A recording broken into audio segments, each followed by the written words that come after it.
Out of all the colors in Magic, blue is easily the most hated, especially in casual EDH. And if you know me, you know that I am the complete opposite. I love blue. I live and breathe blue. It's the color I played the most in Casual Commander, for sure.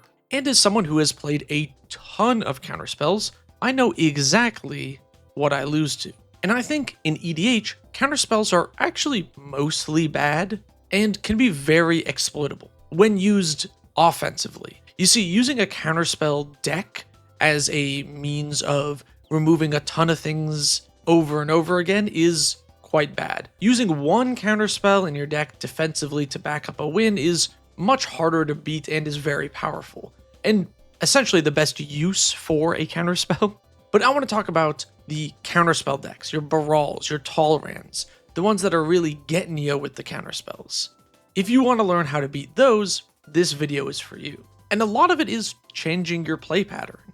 Although I will be suggesting some cards you could purchase and add to your deck, you don't actually need to change your list that much, if at all, to have a better chance at beating a blue heavy deck. But first, if you do want to pick up any of the cards that I do talk about, consider going to Cool Stuff Inc. If you use my code TTM at checkout, not only do you get 5% off, but it also supports the channel. Thanks to Cool Stuff Inc. for sponsoring the video.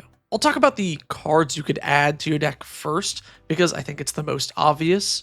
There are certain cards that absolutely destroy blue decks. Vexing Shusher is easily the most powerful. This little guy is uncounterable by itself, and can make any spell uncounterable. And the best part is, you don't even need to spend the extra mana to do so. You cast your spell, pass priority, and then if they decide to use a counterspell, you can respond by making it uncounterable and then fizzle the spell. They would have to have more counterspells than you have available red and green mana to actually stop something, which is unlikely. And don't forget, this says target spell becomes uncounterable, meaning you can use this on your opponent's stuff. So if you really want something else to resolve that is removing a permanent that you don't like, you can also protect that.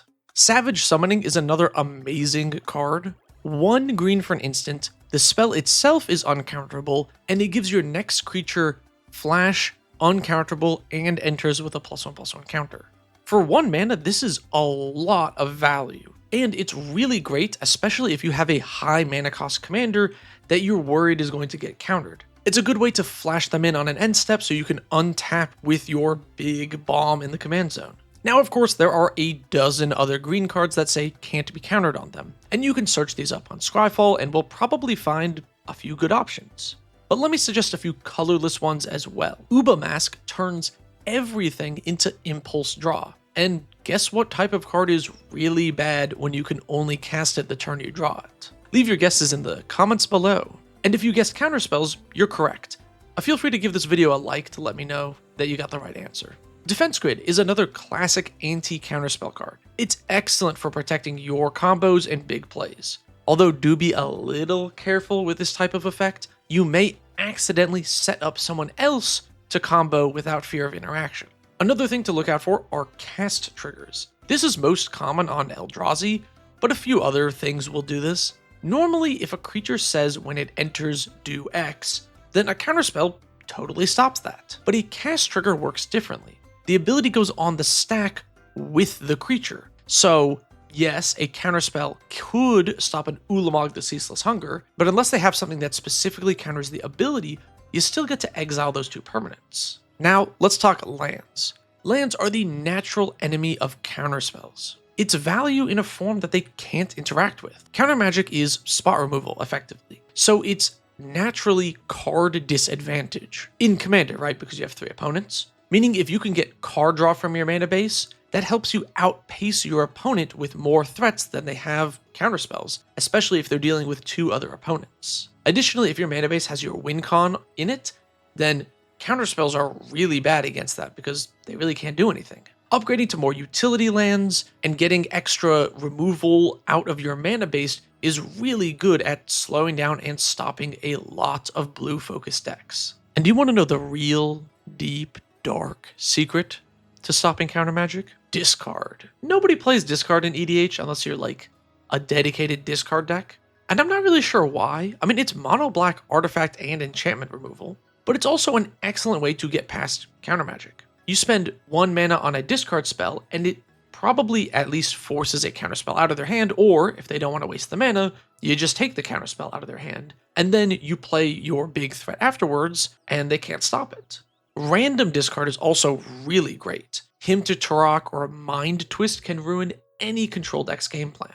Mind Twist is an absurd card, by the way. Not even just against blue decks, but of course, if you cast it X's 3 when they happen to tap out, it probably takes them out of the game. But you can do this against any deck. I mentioned Mind Twist in an old video, and a lot of people were like, nobody plays that card, it's bad. But I have played a lot of Mind Twist, and I took it out of decks because it was just target player loses the game. This card's ridiculous. And lastly, if you can't beat them, join them. You can just add counterspells to your deck. You see, the key to winning a counter war is having lower cost counterspells. Dispel is a very narrow counterspell. It only hits instants, but it is amazing at countering other counterspells. It's very niche, but it protects your stuff efficiently. Almost any 1 mana counterspell that can hit an instant is really good at forcing your stuff through. And this also includes Red Elemental Blast and Pyroblast, which if you're in mono red, I really don't mind using them. You often have looting effects to get rid of them if they're useless, and 1 mana destroy a Rhystic Study isn't too bad either. And of course, there's also free counter magic, which is in theory better than a 1 mana counterspell. Although I wouldn't recommend loading up on too many of these effects unless you're forcing through game-winning plays very often. Like if you're a combo deck, for example. The awkward part about Force of Will in casual EDH is if you're not playing an I win the game style combo or effect, it's not nearly as good because you have to 2-for-1 yourself, and if you need to use Force of Will defensively, you go down a lot of cards. But it can be a great way to win counter wars. And of course, Force of Will and Force of Negation are pretty expensive. Here's a couple of budget alternatives. Foil does a decent impression of these cards. Yeah, it's a lot of cards, but it is a free counterspell. Misdirection is another great option. If you don't know, you can cast Misdirection, force a counterspell to target the misdirection itself, and then the misdirection resolves, which fizzles the counterspell. And lastly, you can play Thwart. You can bounce 3 islands to your hand, which is a high cost, but it's a free counterspell, and if you're gonna go for the win, who cares how many lands you bounce to your hand? You were gonna win. Okay, those were some cards you could include in your decks to help fight the big blue menace. Let's talk gameplay now, though. A big part of getting around counter magic is knowing when to force the issue and when to bait them. Forcing is very easy. You have a good play and want to call their bluff. This is all about timing. Oftentimes in EDH, we assume that you don't know anything about your opponent's hand. It's all unrevealed cards, right? But this isn't true. You just don't know for certain what's in their hand. In the late game, after 3 counterspells have been spent, well, the odds that they have a 4th one are gonna be a lot lower than the odds that they had the first one.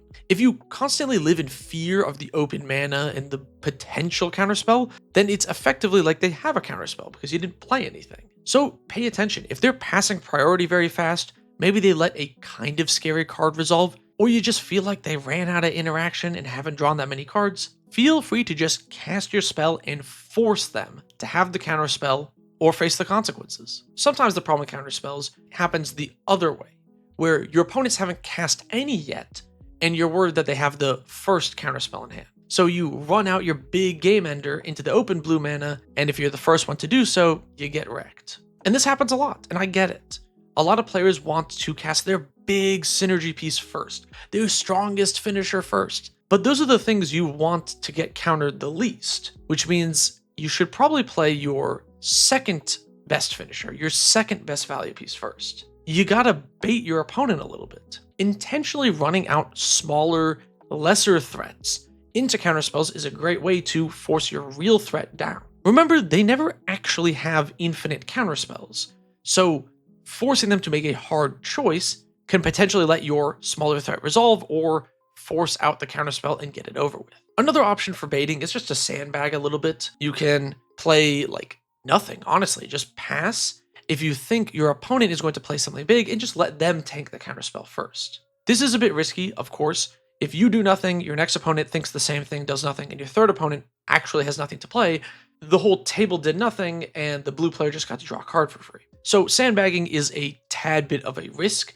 Be sure that you're still able to apply some amount of pressure to the control deck. Now, table position also plays a big role, and whether you want to be on the left of the blue player or the right of the blue player depends on what kind of player they are. If they're someone who is very gung-ho about casting the counterspell and getting you, then if you're immediately to the left, I would recommend sandbagging. Pause, pass the turn, let someone else tank the counterspell first. But if the blue mage is someone who is more cautious, they might let your thing resolve if you're to the left and wait because who knows, maybe the next player has something scarier or the next player has something scarier. And against that player, being on the far right is actually the worst position.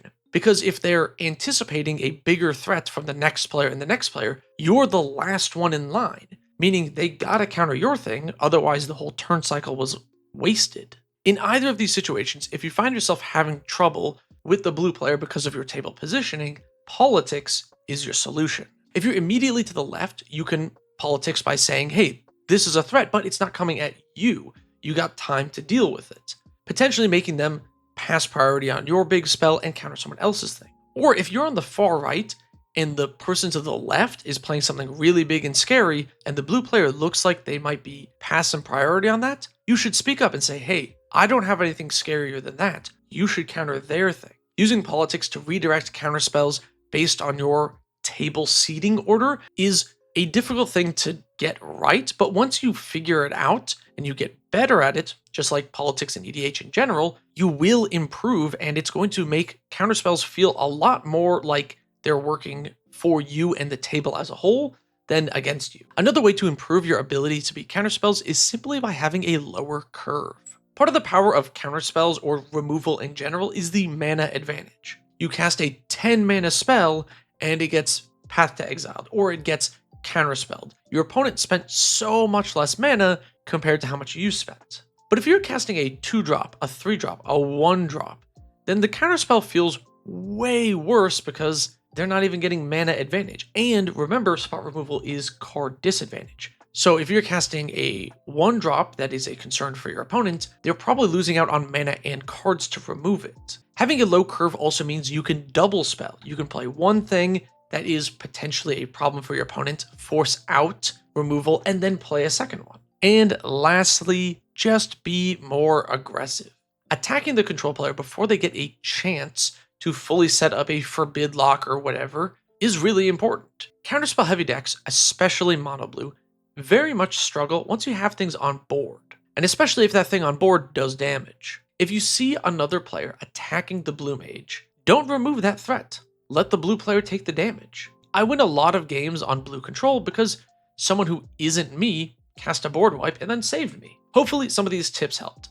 I'm sure adding some of these anti-blue cards to your decks will improve your win rate against blue heavy lists, but also generally just using politics and baiting out your opponents is a great way not only to get around counterspells. I know I made this video focused on blue and so on and so forth, but you can apply a lot of this information to just removal in general. Correctly baiting and politicking your way out of getting your stuff removed is a really powerful skill in EDH and something you can do without spending a penny upgrading your deck. Let me know in the comments below if you have any other tips on how to beat counter magic or I guess removal in general. And if you found any of these tips useful, let me know. Thank you so very much to my patrons who make this video possible. A quick apology to the patrons. I was going to do a different video for Friday, ended up scrapping it, so I'm sorry that your suggestions for that video ended up getting scrapped. I'll do something that includes you probably in next week's video.